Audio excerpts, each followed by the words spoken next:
Welcome to Living from the Inside Out with Holly Wade. Living from the Inside Out is about living fully, guided from your inside.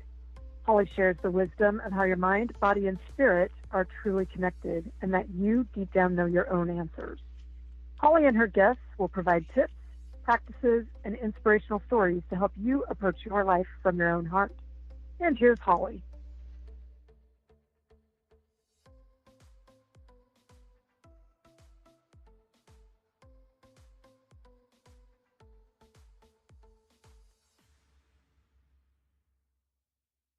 So thanks for joining us today on Living from the Inside Out. I am Holly Wade, your host, and I am super excited for today's guest, Misty Tripoli. So let me give you a little background of how we met, because I have had the privilege of knowing this powerhouse of a woman for, I think, about 10, 11 years now. Hard to believe it's been that long. But she has had a major, major influence and impact on my life.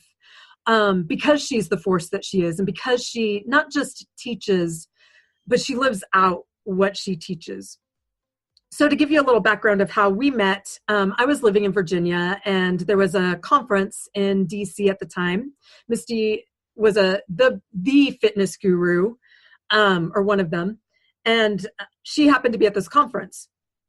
Well, I signed up late, and these classes that I thought I wanted to take were full, but there were all these dance-based classes by M. Tripoli. I'd been kind of out of the fitness world for a little bit and focused more on mind-body stuff, so I wasn't aware of this person. But I was like, all right, either this is right up my alley and I'm going to love this conference, or I'm going to find something else to do. So I go, and all of these, I was signed up for all of her sessions, and I go to the first one. It's like one of the first early morning ones of the first day, and we're all eyes half open, and in walks this woman with these dreads and pulling her little suitcase with all of her stuff and her cup of tea, and she's engaging with us, which a lot of times fitness people didn't. They just come do their thing. And she turned on the music, and it was this just a chance to play and move in a fitness setting that I had never experienced in fitness. I had let myself play and explore with movement, but not like this. And the thing that really struck with me was the unfolding of her own personal story. So when I talk about groove, I really say that groove found me. I didn't find it. And this is what it was. It was groove that we were doing. So Misty, I'm going to turn it over to you, and just tell us a little bit about how this came to you, how this magic of groove came to you. Well, I believe it was given to me as a gift, and it was the thing that I was and am supposed to share with people, to give them as a tool to help them connect with themselves. And it came to me about 10 years or so. Yeah, 10 years or so ago. I was kind of at a pinnacle in my life, kind of like we all reach. And my life was just shit. I mean, like, it was just, on the outward, it looked like I had it all figured out. And I was the #1 fitness expert in Los Angeles. I was in demand at all of the fitness clubs. I was training NFL, NBA players. I was choreographing for shows. But at the same time, I was severely bulimic, just hated my body, was confused. I didn't know who I was. But on the outside, I put on a really nice mask. But I was super unhealthy, toxic actually. And just some really powerful things happened. And one day I was very fortunate, and sometimes I wonder, like, I guess it's through grace was the only word I could come up with, was that I had a very, very profound and powerful awakening. My eyes were blown open. Not just my eyes, but my mind, and the truth just flooded in. The truth about so many things that I had been lied to since I was born, that I believed everything I had been taught. I was just living this the life that you're supposed to live in Beverly Hills, California, and, you know, and just living up to the expectations of society and friends and family, and just trying to keep up and, you know, put on the show that I had it all figured out. And when this hit me, everything in my life changed in one day, literally in one day. For some people, these awakenings happen over a period of time, and baby steps happen. You know, this was a very, very profound. I couldn't leave my house for about 2 weeks. I couldn't have conversations with people because they all thought I was crazy. And I'd been teaching fitness my whole life, and I'd been teaching dance my whole life, but I was teaching it the same way everybody else was. And I was doing what everybody else was doing. And I was good at it. It was my job. It's what I did. But these huge questions started popping into my mind. It just appeared like, what are you doing? And why are you doing it? And what is it that you really want to give these people? And are you really helping them by making them copy you and follow you? And just so many things. And then what I would do I would sit and meditate for literally 4 and 5 hours a day. I would sit in this chair and I couldn't move. I would just it was like I would enter into this vortex of information and truth and clarity. Clarity to me is like orgasmic, just to have clarity on things. And the one thing that I just truly loved my whole life was dance beyond anything, and had no training. I've had no formal training whatsoever, but it is the language of my soul. I know this, and everyone has their own gift and way of expressing, but dance was my platform.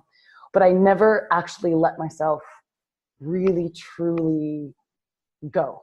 Like, I always danced to be perfect, and danced to get it right, and danced to, you know, fit in. And there was the moment that I went into a studio, and I used to do this all the time to do choreography to prepare for my classes. I would go and put music on and try to come up with choreography and stuff. And this one day I just had an iPod filled with music, and I put my music on, and I was like, I'm just going to let whatever happens happen. I'm going to see how my body wants to move to the music and allow that to happen with no judgment or filter. And at first it was actually quite uncomfortable, even by myself.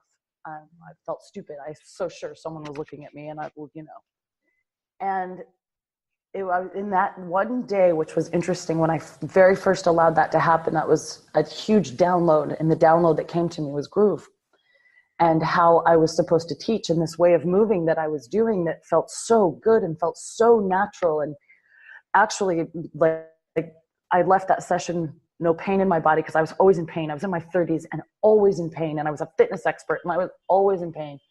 Yeah. And I left this 1 or 2 hour session, and I had no pain in my body. I was elevated. I felt amazing. I felt creative. I felt authentic. I felt like, wow, there's something here. And I went home, and I literally for several hours just basically journaled and wrote out everything that was coming to me about groove and the philosophy behind it. And the philosophy behind it, the things that really hit me, were these 5 groove truths that the groove is founded on, which is the fundamental basis and methodology behind this dance experience. And it's just, the thing that's funny is it's just so stupidly simple. And I realized that I had to eliminate any complexity or the fear of dance or the fear of movement, because most people are so terrified of dancing or moving to feel stupid or to get it wrong. And so I knew instantly that I've overcomplicated things. I remember I used to choreograph my classes to try to be the most difficult class and the most, and then I realized, there's 10 people that can freaking do my class. Like, who am I really helping? Like, who am I trying to impress? Like, and from then it has been a very interesting journey, knowing that this was what I'm supposed to do. And it was told to me that people would be doing this all over the world. I saw the vision, the huge vision of groove as a massive global movement. But it was just me. Like, I was just a little old me by myself doing it. And I couldn't have formulated or thought about how that was all going to happen. But the moment I stepped into trusting my inner voice and my highest wisdom, it's just, the doors just swung open. And but I'm not going to say it's been easy, because going into a fitness world like where you've been, you understand this. What I was doing was so radically different. Yes. That people were just like, who is this crazy lady? And like, what is she doing? And what they couldn't see was that what I was doing was actually so intelligent, not me myself, but the gift that I was giving was so intelligent for them. And if they could just allow themselves and open their minds enough to have the experience, they would see it, that it's like, oh, I'm actually not doing anything weird. It just looks weird because it looks different. But the basis behind it is actually so simple and so intelligent that it's like the moment, like the moment you go, you actually just have the experience, you're just like, the light bulbs go off and you're like, of course, this is what. And so from me, like what you said, Groove found you, Groove found me, Groove was given to me. The name was given to me. It was like, what am I doing? I'm grooving. I'm literally letting my body groove. I'm allowing my body to flow and be in a zone of sorts. And ever since then, people like yourself and you being a master trainer for Groove, same with every master trainer that I have, everyone that's involved, everyone has said the same thing, that Groove found them and Groove came into their life at the most magical time that connected them. So that's kind of the story of Groove. But just now, which is nice, is that Groove is finally, after 10 years of doing it, finally people are opening their minds to this way of moving, and that they actually get that it is actually the more intelligent way of moving. Yeah. It's so exciting. And I mean, I've seen this evolution, and I know it's like my mind is spinning back because I've been in that struggle, some of those struggles along with you, not to the same degree because it's so thick for you. It is your baby. Yeah. You know, I just kind of got to come on along for the ride and help take care of the baby. Yeah, exactly. Exactly. I got to be the aunt. Exactly. But I will say this. I know for myself, you know, you said that for the first time you didn't feel pain. And I think that was the magic for me being in a conference, because in these fitness conferences, you know this, we are moving for 10 hours a day, 10 sessions a day for 4 days, depending on the length of the conference. You hurt. And I woke up that second day, because I'd been to 2 or 3 of your sessions that first day and yoga. I was really intentional about not pounding my body so hard. And I didn't hurt. I think that was the big thing. And I felt this openness and aliveness in my body rather than this restriction, you know, and this pain. And that was a big one for me because of the same reasons. Having been in fitness for so long, my body hurt more often than it didn't. And then having Crohn's on top of it, my body hurt more often than it didn't. And one of the things that's been powerful for me is that I've had 2 serious hospitalizations, and my go-to for bringing my body back, for strengthening my body, is turning on music and grooving. That is my go-to, and it works. Mm-hmm. It works. And I come back faster and stronger than other people that I'm observing who have been through similar stints in the hospital. Yeah. Groove is a magical thing. It's because it connects you to the creative force of the freaking universe. Like, it's because the creative energy is inside of you. We just have to find things, whether it's dance or whatever it might be, that can connect you to that so that you can develop some form of an intimate relationship with the intelligence. I mean, I say it all the time. It's like, when you think about it, you know, if you cut yourself, you don't even have to think about it. You have no say in it at all. You don't even have to worry about it. The intelligence of your body, every system of your body goes into play to heal it. Yep. Every system turns on, it knows what to do. You're not orchestrating anything. And within moments you look down and a scab is forming. It's like, if you actually think about it and you witness it, it's a miracle. Like, how the hell is this happening right now? And so when I really tuned into that, and I was like, wow, whatever that is, whatever that intelligence is, whatever that wisdom is in every cell of my body. It is me. Mm-hmm. I'm not disconnected from it. I'm not separate from it. And whatever that is created everything. It is the life that runs in the trees and the plants and the animals, and it's life. It's this life force. And dancing, grooving, and that's why it's so powerful, is because you get to tune in, you get to align yourself, like you're at one with your highest self, with your creative energy, with your authenticity, and there is something so profoundly powerful about that.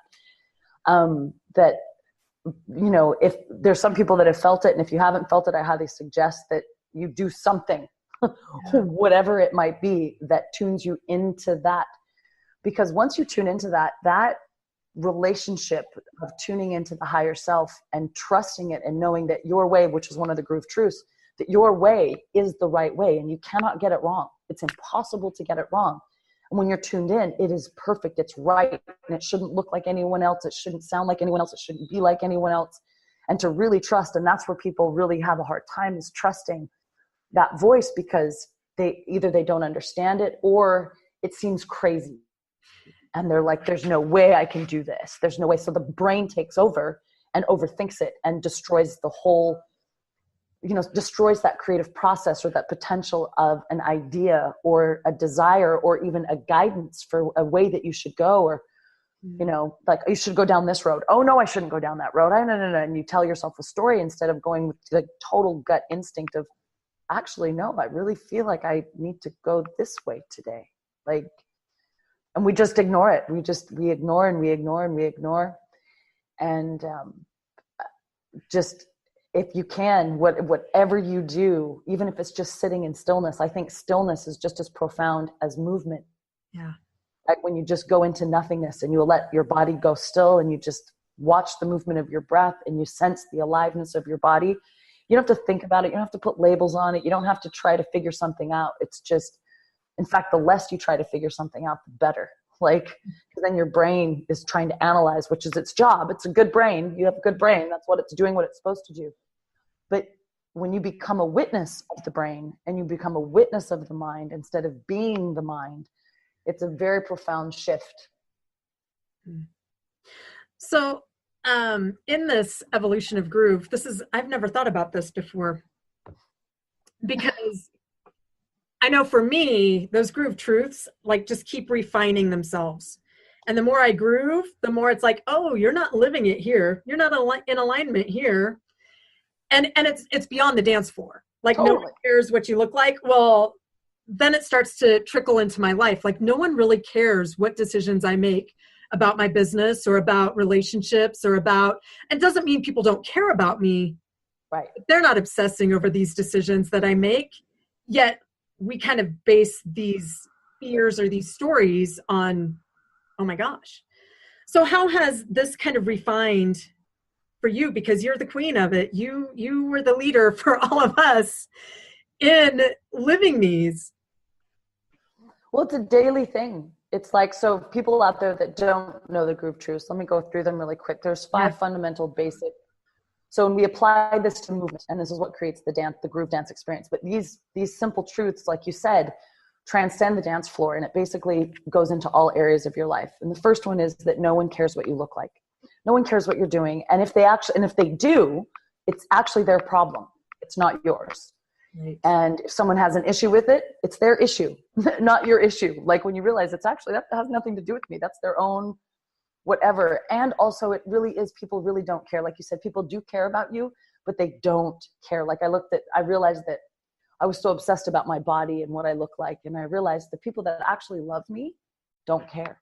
Mm-hmm. They don't care. Who am I trying to impress? Like, and so that application to movement and dance gives you freedom when you're like, no one's even looking at me. Why would I restrict myself?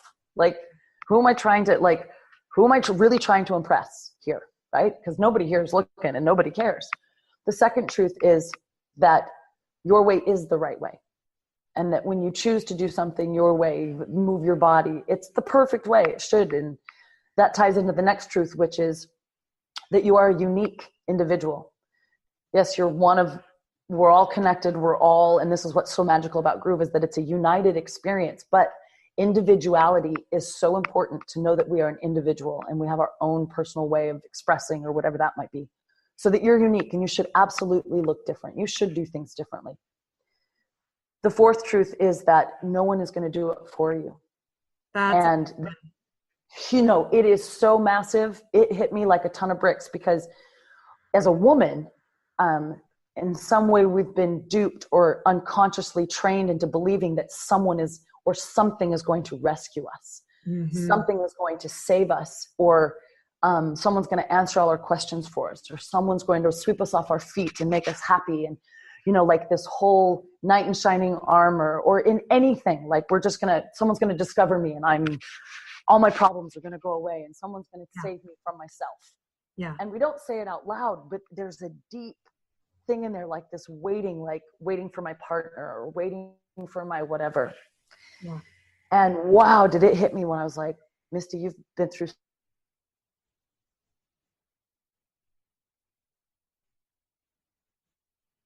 wow, no one's job to save you, Misty. No one's that's your job. And when that really hit me, that no one's coming. Yeah. Nobody's coming. And that if I want to have the life that I deserve, and the life that I know that we all deserve, and no one's more worthy than another, no one is, that I had to be the champion of my life. I had to be the warrior. I had to stand on my own 2 feet and take responsibility for my health, for my happiness, for my self-expression, for all of it. And so that's the fourth truth, is that no one is going to do anything for you. No one's going to live your dreams for you. No one's going to be healthy for you. No one can be happy for you. None of it. And when you really get that, it's like, whoa. And then you also, that happens, you take the responsibility off other people to make you happy. Mm-hmm. That was a huge thing for me, as I was always expecting, like, my partner. We as women, it's really hard for us, is that we really truly think that part of their job is to make us happy. And I knew that I needed to be my own self-generating happiness machine, that independent of another human being.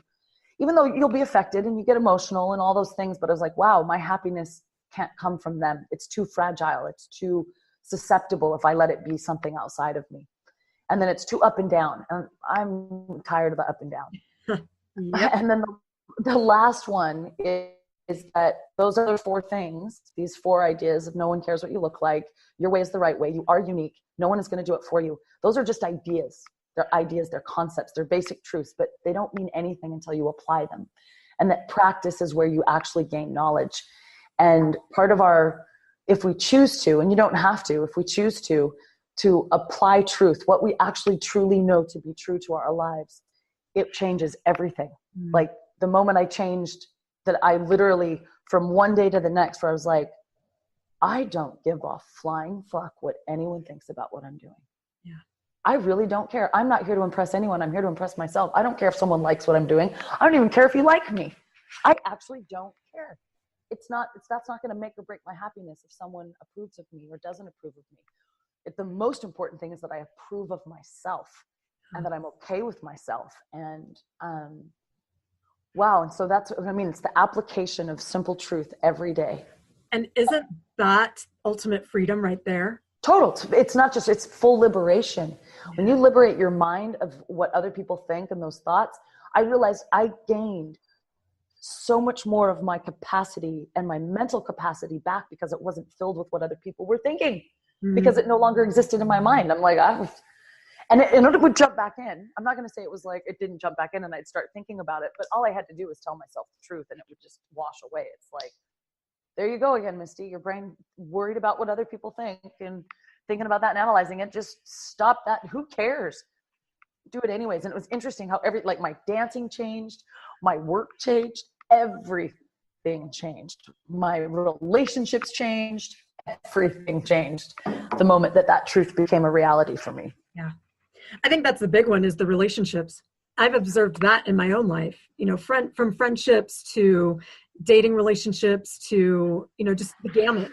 That's the big one. And that's the juicy one.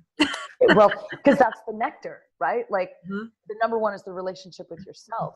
But when you connect to another human being, and we don't know ourselves unless it's through other people. So we need relationship. We have to learn to relate. And that's how we know ourselves, is through other people. Because it's like, you don't know black until you know white. You don't know tall till you know short. You don't know, you just don't. And you don't, if you were the only person on this planet, what would you know? Right? It's how we relate to other people. And relationships, I think, are the delicious nectar of life. Absolutely. It's, but I've now realize that my relationships are so much more rich and deep and connected, and all of it, because I've taken the time to develop a relationship with myself that's stable. I was just going to say that it's because you started with your relationship with you in making that healthy. And I can echo the same. it's in the last 17 years that I've really become okay with me. And takes a while, doesn't it? Then it changes the others. Totally. And you filter out the people that don't come on board, don't support you, don't, and it just doesn't matter. Yeah. And the thing is, I know this sounds really crazy because we do need each other. Like, we would die without each other. Like, right. We do need each other. However, you truly have within you everything that you need, and that there is nothing outside of you. That people will appear when you need them, and how you need them, and what you need them for, and right at the right time. It's always at the right time. And to not, it sounds really bad not to rely on other people, but it's not relying on other people for your core okayness. Yeah. Like, we need to rely on people to help us. Like with me, like with you, I run a business, and I've got people like yourself that help me run that business, and I couldn't do it alone. There's no way. I need other people. Right. But we're talking about it's that coming to the self, and how important that is. It's like when you say relationships, like I have been learning to love myself and really care for myself and to develop a relationship for myself. But in relationship, that was one of my last hurdles. And it was this last relationship that I had that ended about 3.5 years ago, that literally, and in the moment, it crushed me. Yeah. Now I know I can't now with my perspective and my knowledge, I know I was never crushed. My heart's never been broken. It's like none of those things have actually really happened. It was just the story and the drama of what I was telling myself about everything, and that I'm fine. I'm a solid soul. I'm fine. Like, relationships come and go, and it does hurt, but it mostly affects the ego. Even though it does, there was some beautiful things there, but it really took me down. Like, it hit me hard, took my legs out from underneath me for a bit. And that was a really powerful and beautiful thing, because what it did is it really got me to open my eyes to see again that I had been putting expectation out on another person, that my happiness was dependent upon how they treated me and what they did, or what they didn't do, and my level of disappointment with everything and everyone,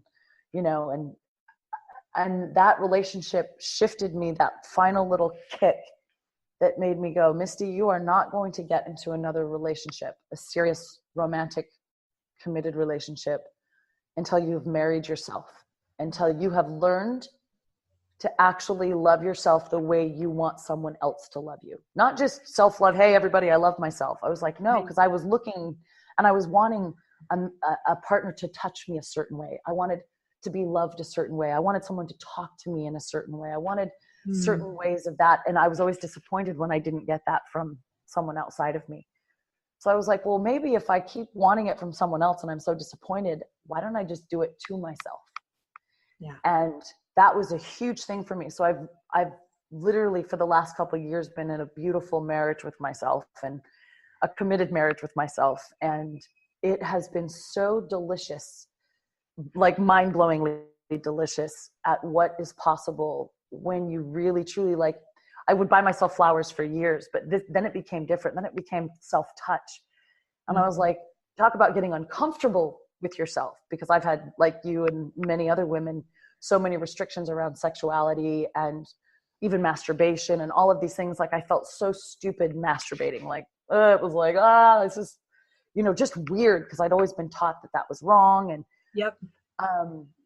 and just in these last 3 years, giving myself permission to give myself pleasure. Like, wow, when you actually allow that. And I spent hours just massaging myself and giving myself the kind of touch that I wanted someone else to give me. And within a very short period of time, I manifested someone that wanted to touch me exactly that same way. And it's interesting that it's like, that's what happens when you cultivate it yourself, instead of expecting it outside of you or someone to speak. And I even myself talk. I would talk to myself the way I wanted my lover to talk to me, and how beautiful I was. And I would look in the mirror and be like, you are so, and it was weird, stunning. Like, I would look in the mirror and be like, oh my, you are beautiful. And the things you know, like you've been to some of my workshops where I have you write love letters to yourself, Right. the way that you would want someone to write a letter to you. Yeah. And really, truly speaking those words authentically to myself. Like, I love that you have such a great mind. And I love that. And to really admire the things about myself with it's not ego. It's like, wow, I really appreciate these things about myself. And wow, did it shift things? And this is, I know most people don't do, and most women don't do. And so, that's just another level, because that's relationship. And so now that I'm starting to dabble in relationship, wow, it's the nectar is so, wow, it's amazing. It just gets better. Like we said before the call, the better it gets, the better it gets, the better it gets, you know? Yeah. Yeah. Cause life is amazing. Huh. That's one of your, I know that is one of your, common threads, you know, in so many of the retreats and workshops that I've attended. You know, one of the things you say is life loves you. And so expand on that, because I think, you know, so many of us think, oh, life is against me. It's hard. Yeah, no, it's not. Life is not hard. Life is what you make it. Mm. Life is hard until it's not. Relationships are hard until they're not. It doesn't mean you're not going to have challenges and all of those things that Right. come. But a huge, profound shift that happened into me is that I actually began to understand that life loves us, and that life loves all of it. And this is the thing, is that we tend to judge what's good or bad or right or wrong. And we have these belief structures, and realizing that, and some people have a hard time with this, but if you see the rainbow of possibilities of human expression, and whatever created us, whatever anyone's religious beliefs are, we are having this experience. This was created. Somehow this shit was created. Yeah, exactly. Now, that blows my mind. And many of us our brains actually can't even comprehend it. Yeah. That this actually exists, and there's solid matter, and how does solid matter and life regurgitates itself? You're just like, what the? Yeah. And so, but when you see it, that whatever created, it created everything and all the possibilities and potential. But we like to think that these qualities are good and these qualities are bad, or this is right behavior and this is wrong behavior. What I've done is I've realized it's all good, because it's all one. And even if I don't agree with it, it's happening. And the only problem I have, the only uncomfortableness I have, is in my inability to accept reality. Because it's reality. Yeah. War exists. And you can deny it and whatever, but people are choosing it. And that's their choice. And you cannot change people's choices. Yeah. And, you know, that's the thing, like when you get to that you're like, oh, wow, there's a gamut of possibilities of expression. I can choose anything on that spectrum I want. I can choose to hate someone, or I can choose to love someone. I can choose to stress myself out, or I can choose to just calm down and enjoy the ride. And when you realize that, and you're like, wow, and let everyone have their choices. You let everyone choose what they need to choose for them. And that within those choices, that's how much our Creator loves us, is that we've been given the fullest spectrum of possibility to do whatever the fuck we want to do. Whatever we want to do. However you want to express this life, go for it. You can't fail. You can't get it wrong. We're all going to die. It's the nature of the being. When you realize that you're like, oh, I don't know how many years. I don't know when I'm going to pass. And you don't get this when you're younger, because you think you're invincible and you don't really think about death. But, you know, I'm in my late 40s now. So it's like, whoa, there's some things. Yeah, you just don't know when shit's going to happen. You know, people are dying. You hear friends getting that's life. And the nature of life is that if one thing, the only guarantee that you have is if you were born, you're going to die. That is the only guarantee you have in this life. That is the one and only guarantee. What you do with the time in the middle is really up to you. And that when you look at nature, this is where with life loves us.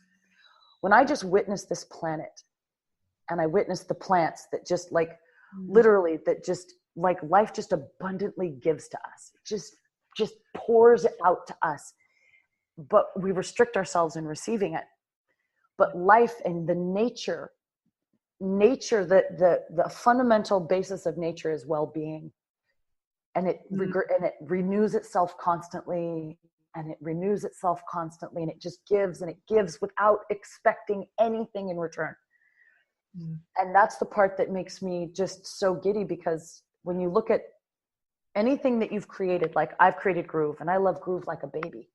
It's like my baby. It's my little baby, but that's not a real baby. But I can imagine when a mother has a child, I don't have children, but that kind of godlike creator love that you have for that child is so pure and so beautiful that no matter what that child does, good, bad, ugly, up, down, sideways, doesn't matter if they've got problems, you are going to love that child and you want the best for them, and you would give them everything you have, everything to make that child happy, and anything to have them have a happy, wonderful life. And that's what the Creator's doing for us. But it's up to us. Like I realize, man, life, every morning I get up and I'm like, oh my God, it feels so good to feel good. And life loves me so much. I can't even, life loves, and to feel that life loves to just give me everything I desire, everything that I dream, that it is a beautiful feeling. It's like, I love Abraham Hicks and the work of Abraham Hicks. It's so powerful. That knowing that the Creator, that whatever created this universe, whatever created this planet, whatever created my meat suit, the magic that created that has my back. Got my back. I can rely on that no matter what. And no matter how shitty your life has been, you're here and you're okay. Yep.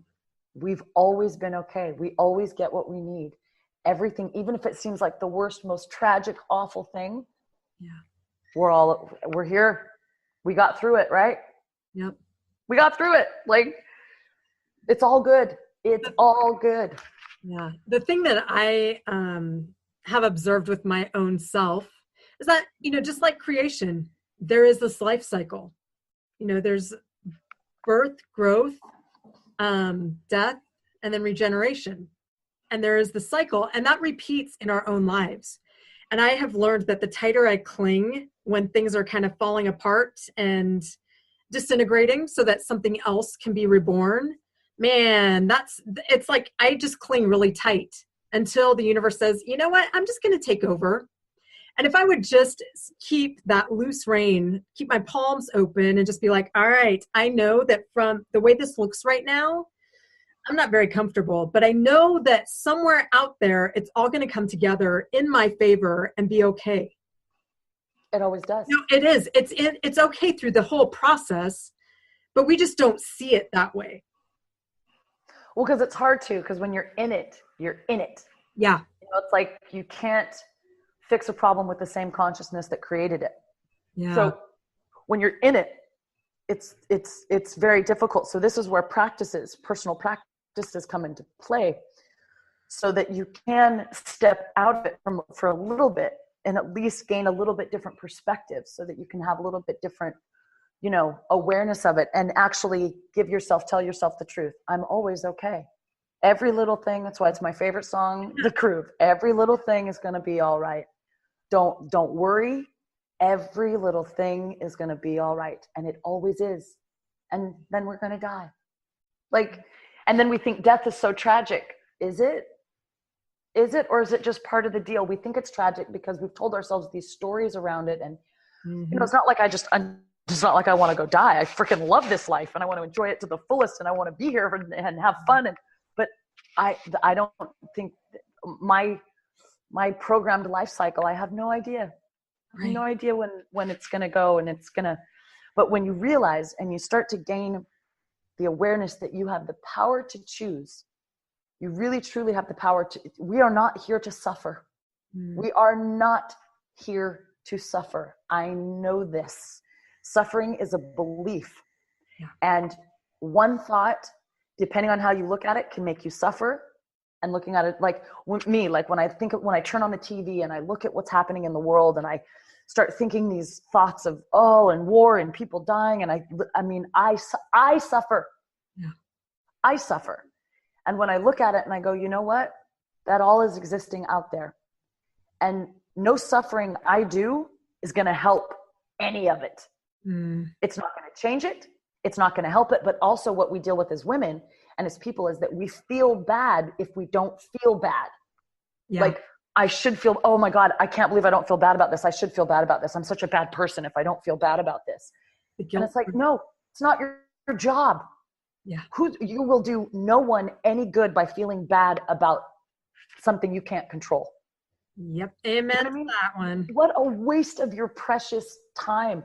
And that was a huge thing for me. That's why I got rid of my television. I stopped watching and looking at magazines. I really, and this is something really powerful for anyone out there, is to literally build a fortress around your consciousness and your mind and protect it, because the matrix, or this third dimensional construct of business and governments and, politics and bullshit and all this crap we have to deal with, and driving your car down the road and all the things you have to deal with on a daily life that are constantly making your adrenaline pump and all these things that are out there. It's like, as much as you can, because that stuff just pulls you right back in. I know for me, like, I feel like I've got a pretty strong, self-knowledge, and I've done the work. But I will tell you, when I go back to Los Angeles, I can sense it after about 3 days. I start to feel bad about myself again. I start to feel like I'm not good enough. I start to feel like I'm not pretty enough. I start to feel like my body's not good enough. I start to feel like I haven't done enough, that I haven't accomplished enough. And that's within just a couple of days. Yeah. Thank God I live in Mexico, away from it all, and I don't have to deal with it. Like, so I mean, like, I protected myself. And so I have to limit my time I spend in these certain areas, because as strong as I am, that stuff still affects me. Yeah. It's still in your face. You're not enough. You're not enough. You're not enough. You haven't done enough. And when I realized that I don't have to do anything to be worthy of anything. You really don't. I am enough. We are all enough. And I think that's the disease of the mind of the globe, is that most people just don't feel like they're enough. And so we create behavior patterns that try to get us more, because we don't think we're enough. We try to accomplish more, and we have to get more, and we have to be more, and we have to, and no, you don't. I finally, just these last couple of years, realized I don't have to accomplish anything. Yeah. I don't have to achieve anything. That's not my goal in this life. Some people do. That's why I stopped listening to coaches, and I stopped listening to people that tried to motivate me. I'm like, no. I can't hear that anymore. I'm not going to make my list and do this and task away my whole freaking life. No, thanks. Yeah. I'm going to enjoy. In fact, I don't even keep a to-do list anymore. And I used to keep pages of to-do lists. Yeah. I don't even have one anymore. And I'm running a global company. I just wake up in the morning and I sit in quiet and sit with the feel good, sit with how much life loves me. And then I sit with how good it feels to be inspired, and that to take inspired action. And so I wait for my inspiration. I wait for, what am I supposed to do today? And how good inspired action, because when I wait for that, and I do take action, I still work, but I wait for the inspired action, because I know if I do that, that work is 10 times more proficient, profound. I'm connected. I love what I'm doing. And I let a lot of stuff go. Like, I'm not in a hurry. Like, this with Groove, like, I have slowed way down. I'm like, what are we rushing for? Yeah. We have this big, beautiful, huge company, but there's no rush to take it anywhere, because there's no end. Right. And when you realize there's no end, it's like, there's no final product. We're going to be working at this for the rest of our lives and having fun doing it. So why am I rushing to make more money, or rushing to be, it's like, take a nap. Well, and we all witnessed this too. It was kind of like the world wasn't ready initially. And now we're seeing that the world is like, oh, this really is different. They can't necessarily pinpoint why, but they're feeling something different when they do it. They're seeing something different when they see the Facebook ads and participate in it. It's different. And now they're kind of leaning in and all right. I want to know more about this. I like this. This works. Yeah. And we were getting resistance before too. Huge. And we all felt it. And we all knew it. So we just did it. We just kind of kept going and found the people that wanted to groove with us and dance with us and plugged in there and just did it because it felt good for us. And we felt, I think those of us who are still master trainers and have come along with that ride, there was something in us that this calling, I can say that for me. And I think I've heard other people say that too. So I think it's safe for me to say that, to use that word. Totally. Because I think that we all felt this like we are being tapped to do something really special in and for this world. You know, we don't know what that means. We don't know what that looks like. We just know that this is what we're supposed to do. Yeah. And it's beautiful. It's so beautiful. Like, as I said, like if you're wanting to create something in your life, part of my mantras and part of what I say in my mind and what I feel is how good it feels to be surrounded by people that want to help me do this and are authentic and real and are as passionate about it as I am. And that's part of my daily mantra, that I attract those people that are of like mind, that are on the same page as I am, someone like yourself and the team that we have. And what I think is so beautiful is it's not, and this is what makes me so happy, is it's not me, it's what we're doing.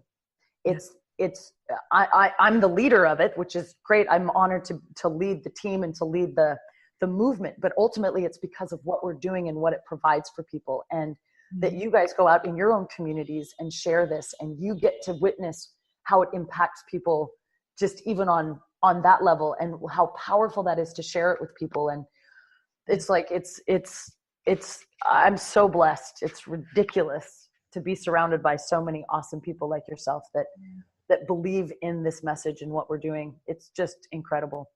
Well, you know, just I think one of the things that people maybe observe too is that the normal fitness companies, you know, what you see on TV is fitness models. We're not going to lie, that's what it is. And we have master trainers and facilitators who are all ages and shapes and sizes. And it's just beautiful. It's really, you know, that is, to me, that's the magic of it. Yep. Is that you don't have to look a certain way. You don't have to perform a certain way. You just get to be.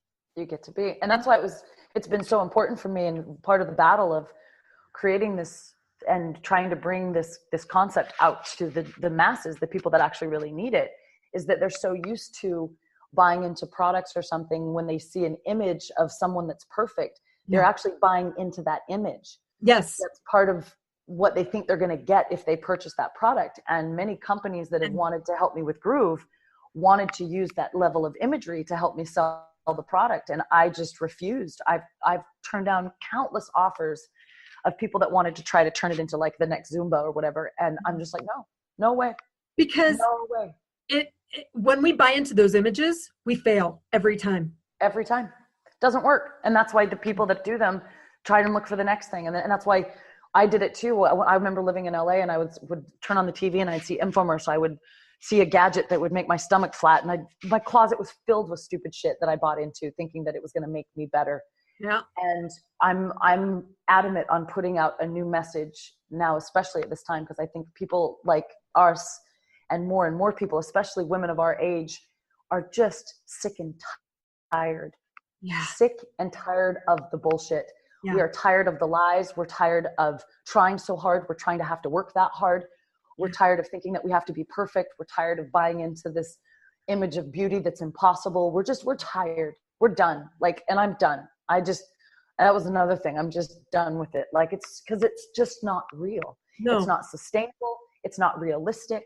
And so it's really important for me that even, in my videos, that I have people all sizes, shapes, colors, ages, everything, so that you know that you're okay where you are.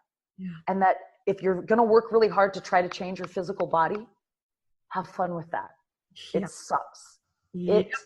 The truth of it is, it sucks. And so all the people do out there that try to motivate you is you just have to fight. You just have to do it. You have to, no pain, no gain. You just have to muddle through. You have to force yourself. You have to do. And you know what? It's like, that sucks. Yep. And I refuse to do that anymore. I believe that when you find movement, and I'm always about inside out. If you do the inner work, the outer work will take care of itself. And it's so much easier Like, I don't go to the gym anymore. I feel like my body's more beautiful than it's ever been. I love my body now. I'm like, oh my God, I feel so sexy. I'm so glad you bring that up, because that's what I would emphasize. Like, you are drop dead gorgeous. And I've been with you when you walk into a room and all these heads turn around. You're so sweet. It's true. It's true. But I feel that. Your entourage of us. So you get all these groovers and the heads whip, like whiplash. Well, and why do you think that is? Because we carry off a vibe. Yes.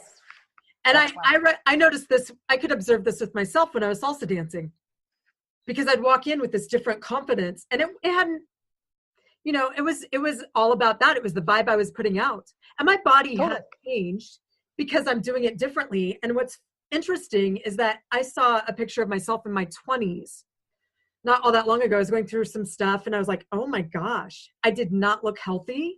And that was when I was teaching like 5 classes a day some days. Yep. And here, you know, I just think I look so much healthier and more vibrant, and I actually have the body that I was seeking then, and I'm doing so much less work. This is the secret. This really, truly is the secret. Yep. Less is more, but the less is delicious. Yes. It is something that feels good, and it makes you feel good, and it raises your vibration. If you're doing something, even if it's not hard and you're sweating, if you're doing something that literally elevates your frequency, you're going to digest your food better. Your organs are going to function better. Your whole system is going to come alive. Less stress hormones. Stress hormones make you store fat. People don't realize that it really is do less, relax more, enjoy yourself more. And I'm the same way. I do less and less, and I feel like I've never felt more beautiful. Like, I feel the essence of it. And beauty isn't a size. It's an essence. Yes. Confidence isn't a size. It's an essence. And that's why you say when groovers walk into a room, that essence that is, because we are embodied. We're in our bodies. We're confident in our bodies. We feel good in our bodies. We're not afraid to move our bodies. We're not afraid to express with our bodies, no matter what we look like.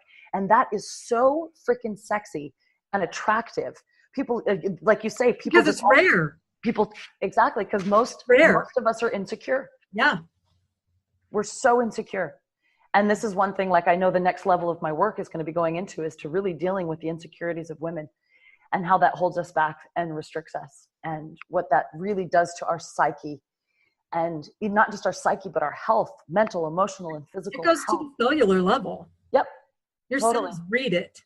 Yep. And then they express it. It shows up on your face and your skin and in your organ. Totally.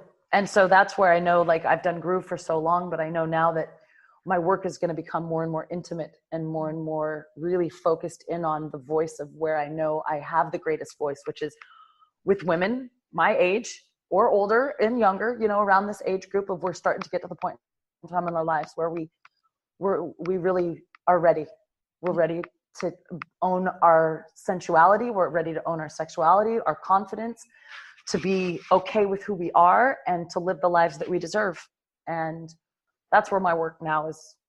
And that excites me for so many reasons. Because one, it's needed, but it's needed for the whole planet, because I really, really feel that as women heal and rise up, embracing our own femininity, the essence of it, that men have permission to heal, because they're wounded too. Well, I don't even know about the wounded thing. I don't know about all that. I really don't. It could be. I also look at it as it's just an imbalance. Yes, that's a better word. Yeah. You know, it's just like things have gotten so out of balance where women have turned into men and men have turned into women, and there's kind of a fusion now, and there's confusion. Confusion. That's the big about all of it. Biggie. Right. And many of us as women are afraid to be feminine because it makes us look or appear weak. But actually, I've realized that the more feminine I am, the more I tap into my sensuality and I allow myself to be authentically now, because that's what I feel. But now I know women that are very masculine, and that's just also their nature. That's their makeup. They're quite, and that's, you honor whatever it is, however it is, like there's no judgment or whatever. But I know for me that I had restricted my femininity to accomplish a lot in my life. Like I became very manly and I was very aggressive and driven, and that served a great purpose, and it really did a lot for me, and it was great. But I realized that's not how I want to be in these later years. I want to sit back into the yumminess of reception. I want to receive and feel the essence of being a woman. Our bodies are literally built to receive, literally built to receive. And we as women, when you can learn to receive pleasure and learn to receive the love that the Creator has for you, and to be, I'm the strongest now that I'm soft. Yes. This is what's so interesting is even people that know me, they're like, Misty, you're so soft, but wow. So like powerful. It's so powerful because I've softened. I've softened into my own essence instead of out there trying to fight, trying to win some battle, trying to, fight the good fight, which was trying to get groove out there and fighting for it. And it's like, I'm not fighting for shit anymore. Yeah. I don't need that energy in my body. I don't need that energy around me. I don't need to do anything. All I need to do is trust that I've been given this. All the doors will open. My job is to enjoy my life. My job is to enjoy being on this planet, living in this body, having a life experience, having a human experience, choosing how I want to feel, choosing what I want to experience. That's where I'm at now. No more fighting, no more trying, no more pushing, none of that. I'm done. And the less I push, the more I get. This is what's so freaking amazing. It's like the buckets are filling, and I'm like, are you kidding? On all levels, not just with business, but with friendship and relationship and experiences and adventure and just health and wellness. I feel so vibrant. It's like, what the hell? I'm not doing shit. It's so freaking fantastic. I love it. And we could talk for days. We could. Just because we haven't seen each other in forever either. No. So I need some Misty time. I can feel it. It's coming. Well, you're coming. I'll see you in May. Yeah, I think. Yeah. Wonderful. And probably a couple times this year, which is amazing. It's been a while. But so let's. If people want to know more about Groove, about Misty Tripoli, where can they find that information? If they want to get in, start being like, what is this body groove thing? Who is this Misty Tripoli? We have a couple websites. The movement, the actual global movement is theworldgroovemovement.com. Yep. And that's where you can find everything about Groove as far as trainings, retreats, our philosophy, all of the stuff that's there, the team, who's involved, what's going on. And then mistytripoli.com is my own personal website where you can just find out more about me. And if you want to find out how you can get your groove on at home, that's Body Groove, and that's bodygroove.com. And there's also, I'm developing online workshops through Body Groove, Discover Your Groove. So if you want to learn more, if you want to go a little deeper into yourself and discover your own personal groove and find your own unique path. And that's what I'm about, helping empower people to find their own path that's really authentic to them. And so that's where they can find all of that information. And Facebook, of course, we're all over the place. And the links are in the show notes, so you can find them. I'll put them in the show notes so they can find them. But thank you so much for your time today and for just taking us in, because it is about living from the inside out. That's where the nectar is, as you said. I'm using your quote. It is. It's the nectar, babe. No, it's been a pleasure to talk to you. I always love talking to you. Thanks everyone for joining Living from the Inside Out, and we'll see you next week.